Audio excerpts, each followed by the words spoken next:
Hello guys, good morning সবাইকে and welcome back to my channel. তো তোমরা সবাই কেমন আছো? আশা করি সবাই অনেক ভালো আছো আর অনেক সুস্থ আছো। আমরাও মোটামুটি ভালোই আছি আর সুস্থও আছি। সবার সুস্থতা কামনা করে আজকের এই ভিডিওটি আমি স্টার্ট করছি। দেখো, উঠে পড়ে একবারে বিছানার থেকে আমি ভিডিওটি স্টার্ট করছি। এখন আমি বিছানা থেকে নামিয়েও নি, ফোনটা ওই জানালায় বসিয়ে দিয়েছি, তাই ভিডিওটা শ্যুট করে নিলাম। আর সকাল সকাল ইন্ট্রোটাও আজকে এইভাবেই দিলাম। আর তোমরা একটা জিনিস লক্ষ্য করেছো কিনা জানি না, আমি প্রতিদিন সকালে উঠে বিছানা গোছ করার সময় একটা করে চাদর ভাঁজ করি।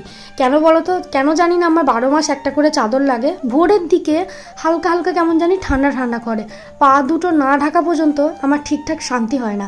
মানে গায়ে চাদর দিই কিংবা না দিই, পায়ে আমাকে চাদর দিতেই হবে। তো এটা আমার একটা হ্যাবিট হয়ে গেছে। মানে কি বলবো, যদি একটুখানি ঠান্ডা পড়ে তাহলে তো আমাকে পুরো গা চাদর দিয়ে ঢাকতে হয়। আমার মতন কে কে আছো যার এরকম 12 মাস একটা করে চাদর লাগে, সেটা কিন্তু অবশ্যই কমেন্ট করবে। সে গরম হোক, শীত হোক, বর্ষা হোক, যাই হোক না কেন। হ্যাঁ, অবশ্য খুবই প্যাচপেচে গরম হলে সেটা আলাদা বিষয়, কিন্তু হালকা যদি ঠান্ডা পড়ে তো আমার একটা চাদর লাগেই লাগে। তারপর দেখো, একটু ফ্রেশ হয়ে চলে আসলাম চাটা করতে। মা ওইদিকে কালকে রাতের অনেক থালা বাসন ছিল, ওগুলো সব মা ধুয়ে নিচ্ছে আর আমাকে বললো তাহলে তুই চাটা কর। সেই জন্য আমি চা বসিয়ে দিয়েছি। আমার উঠতে কিন্তু আজকে লেট হয়েছে, বলতে খুব একটা লেটও না, 6:30টায় উঠে পড়েছি। আর আমার এক্সাম কিন্তু কালকে। তো এখন ঝটপট করে চাটা করে দিয়ে তারপরে আবার পড়তে বসবো। আর হ্যাঁ, মা বাবা আজকে রয়েছে, কিন্তু আজকে চলে যাবে। কি কারণে এসেছে সেটা তো তোমাদের সঙ্গে এখনো শেয়ার করাই হয়নি, বলবো আস্তে আস্তে। আর কালকে যেহেতু মা বাবা না জানিয়ে এসেছিল, তো মানে ওই টাইমের মধ্যে কিছু অ্যারেঞ্জ করা সম্ভব হয়নি। শুধুমাত্র পনির আনা হয়েছিল রাতে রান্না করার জন্য, কিন্তু মা বাবা মানে আমার শ্বশুরমশাই শাশুড়িমা বললেন যে কিছু করার দরকার নেই, শুধুমাত্র সিদ্ধ ভাত করলেই হবে। তো কালকে রাতে ওই সিদ্ধ ভাত, ডিমের বড়া আর হচ্ছে দুধ এইসব ছিল, এগুলো দিয়ে খাওয়া দাওয়া হয়েছিল। তো পনিরটা থেকেই গেছে, তো আজকে পনিরটা রান্না হবে। আরও কী কী রান্না হবে সবটাই তোমরা দেখতে পাবে। তো এবার বলি যে কি কারণে মা বাবা এসেছে। তো এক্সাম তো আমার কালকে থেকে, তো আমি তো এখন যাচ্ছি না, এটা অনেকে বুঝে গেছো। এসেছে হচ্ছে আমাকে দেখতে, অনেক কদিন তো হয়ে গেল এসেছি এক। আর সবথেকে মেন যেটা কারণ হলো সেটা হচ্ছে দাদুকে দেখতে। দাদু পড়ে গিয়ে পা ভেঙে ফেলেছে, তোমাদের সঙ্গে তো আগেই শেয়ার করেছি। তো দাদুকে দেখতে এসেছে। প্রথমে বলছিল যে আমার এক্সামটা শেষ হয়ে যাবে তারপরে আসবে, আমাকে নিয়ে যাবে তার জন্য। তো তারপরে জানি না কি মন হলো, হঠাৎ কালকেই এসেছে। আর পরে আসলেও কিন্তু অনেকটা লেটই হতো, কারণ আমার এক্সাম শেষ হওয়ার পরেও কিন্তু আমার কিছু বেশ অনেকগুলো কাজ রয়ে গেছে কলেজে, কারণ আমাদের ইন্টারনাল এক্সাম এখনও হয়নি। তো ওগুলোর একটা ব্যাপার রয়েছে, তো আমার যাওয়া যায় কিন্তু এখনও লেটই রয়েছে। পরীক্ষার পর্ব সব একবারে মিটিয়ে তারপরে যাব। আর সামনের মাসে তো আবার ভাদ্র মাস চলেও আসবে। তো সেই সব নিয়ে মানে আমি কবে যাচ্ছি না যাচ্ছি তোমরা ঠিকই দেখতে পাবে। তবে আমার এক্সামটা শেষ হয়ে গেলে আমি খুব তাড়াতাড়ি কিছুদিনের জন্য হলেও ঘুরে আসবো। তোমরা তো জানোই আমি বরাবর একটা কথাই বলি যে আমি এখানে কিছুদিন ওখানে কিছুদিন এরম করে থাকবো। হ্যাঁ, হয়তো এখানে বেশি দিন থাকা হবে, ওখানে কম দিন হবে, কিন্তু আমি যাব, কিছুদিনের জন্য হলেও যাব। আর আমার মা বাবা মানে শ্বশুরমশাই শাশুড়িমার কথা বলছি, ওরাও বলে যে কিছুদিনের জন্য হলেও মানে আসার জন্য, থাকার জন্য, যে ওখানে বেশি দিন থাকো এখানে কম দিন থাকো, এটা মানে আমরা নিজেরাই ঠিক করেছি। তো এই যে দেখো, কালকে রাতে পনিরটা আনা হয়েছিল, তো ওটা তো আর রান্নাবান্না হয়নি। তো আজকে সকালবেলা কি হবে বলো তো, পনির আলুর তরকারি হবে আর হচ্ছে লুচি গরম গরম। আর ওইদিকে তো তোমাদের দাদা ভাই মানে আমার শ্বশুরমশাই এরা সবাই লুচি টুচি ভীষণ ভক্ত, তো সেই জন্য লুচি হবে। মা আমাকে বলেছিল পনিরটা পিচ করার জন্য, কিন্তু আমি পারছিলাম না, মানে সরু ছোট বড় মোটা এরকম শেপ চলে আসছিল। ওই জন্য মা বলছে তোর দ্বারাই আর হবে না, আমাকে দিয়ে আমি করে নিই, তুই কটা লুচি বেলে দে। কালকে এসেই কিন্তু মা আর বাবা গিয়ে দাদুকে দেখে এসেছে। দাদু তো জেঠুদের বাড়িতে থাকে, আর পাটা মানে একদম পুরো এমনভাবে ভেঙেছে, পাটা ঠিক হওয়ারও না। আর বয়সটাও অনেকটা হয়ে গেছে, এখন অপারেশন করলে আর পা ঠিকও হবে না।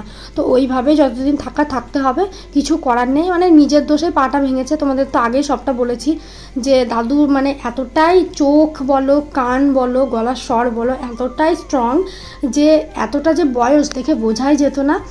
তো মানে কি বলবো, এখনও কিন্তু সেঞ্চুরি করে দিত আমার দাদু। তো নিজের দোষে এই কাণ্ডটা ঘটিয়ে ফেলেছে, কিছু করার নেই, এখন কষ্ট সহ্য করতে হবে। এইদিকে দেখো, মা প্রথমে লুচি ভাজতে বসেছিল, তারপরে মাছ এসেছে, তো মা গেল মাছ আনতে, আর আমি আর এই মা মানে শাশুড়িমা মিলে লুচিগুলো ভেজে নিচ্ছি। তো অনেকে আবার বলবে শাশুড়িমা বলো না, দেখো আমি সম্পর্কটা বোঝানোর জন্য তোমাদের সঙ্গে বলছি, নয়তো আমি মাই বলি, জাস্ট সম্পর্কটা বোঝানোর জন্য আমি শাশুড়িমার কথাটা ইউজ করছি।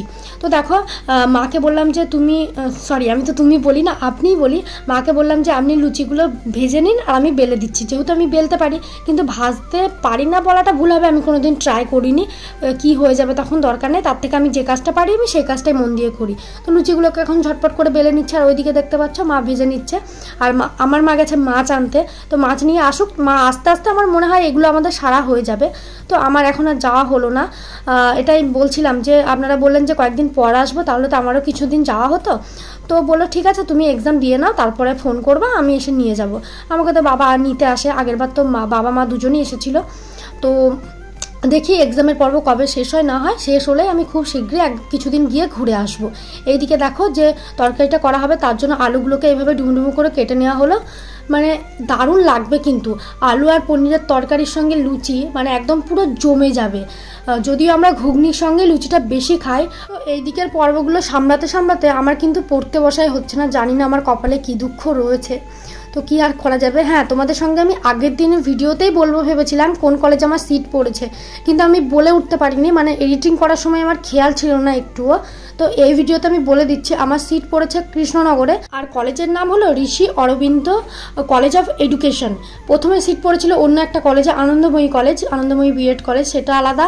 তো তারপরে আবার চেঞ্জ হয়েছে, তো এই কলেজটায় সিট পড়েছে কৃষ্ণনগর। এটা শক্তিনগরের কাছাকাছি রয়েছে, যদিও আমি চিনি না, বাট লোকেশনে দেখলাম, যারা চেনো বা জানো তারা হয়তো চিনবে।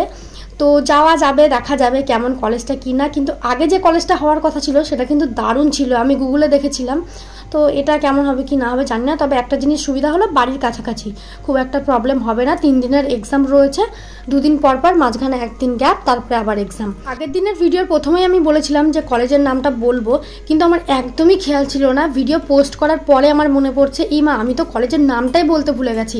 তো তার জন্য কেউ কিছু মনে করো না, কি বলো তো, ছোটো ছোটো বিষয়গুলো মানে ভুল হয়ে যায়, আমি তো স্ক্রিপ্ট লিখি না, মানে যখন যেটা ঘটে সেটাই তোমাদের সঙ্গে শেয়ার করি।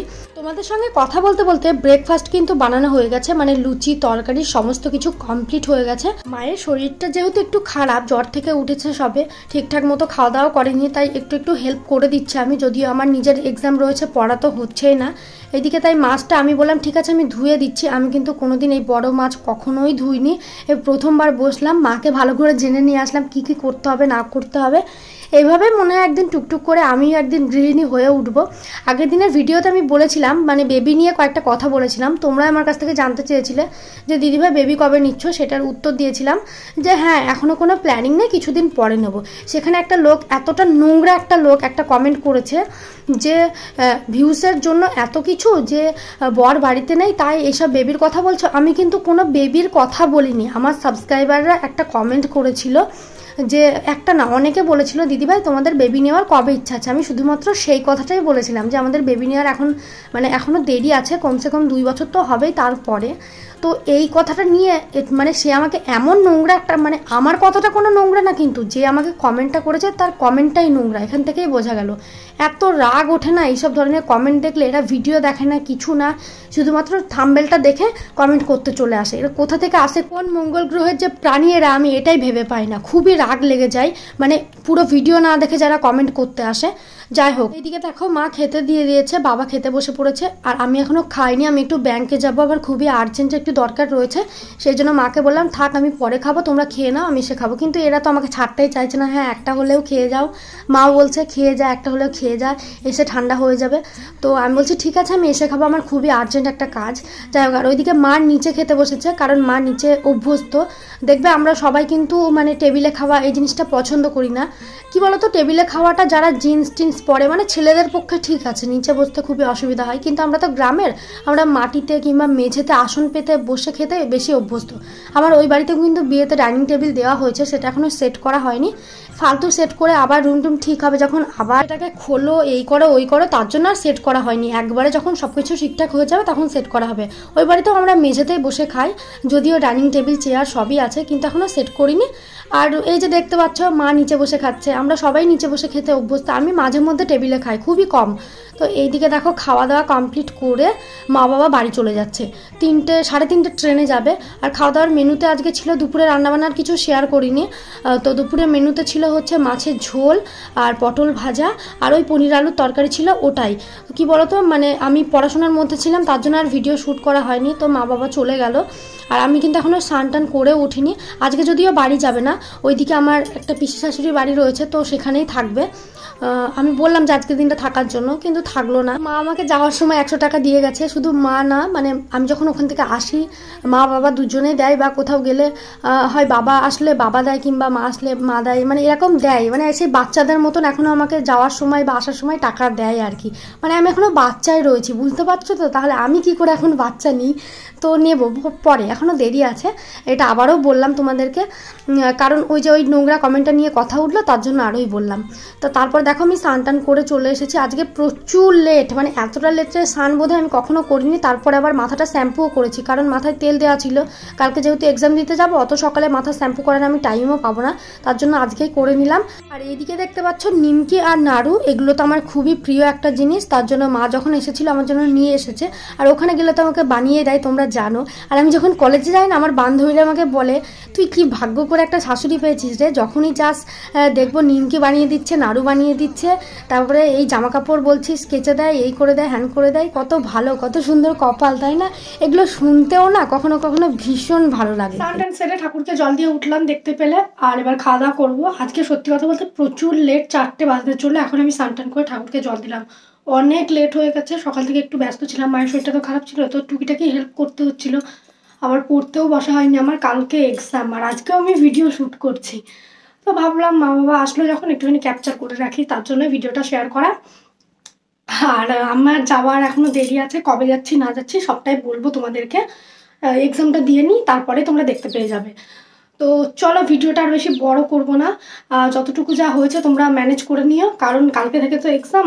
কালকেও আমি ভিডিও শ্যুট করবো, তোমাদেরকে কথা দিচ্ছি। কোন কলেজে এক্সাম হবে সেটা তো তোমরা জানতে পেরে গেছো, তো কলেজটা কেমন কি না সবটাই শেয়ার করবো। চলো টাটা সবাইকে, খুব তাড়াতাড়ি দেখা হবে অন্য আরেকটি ভিডিওর সঙ্গে। টাটা সবাইকে।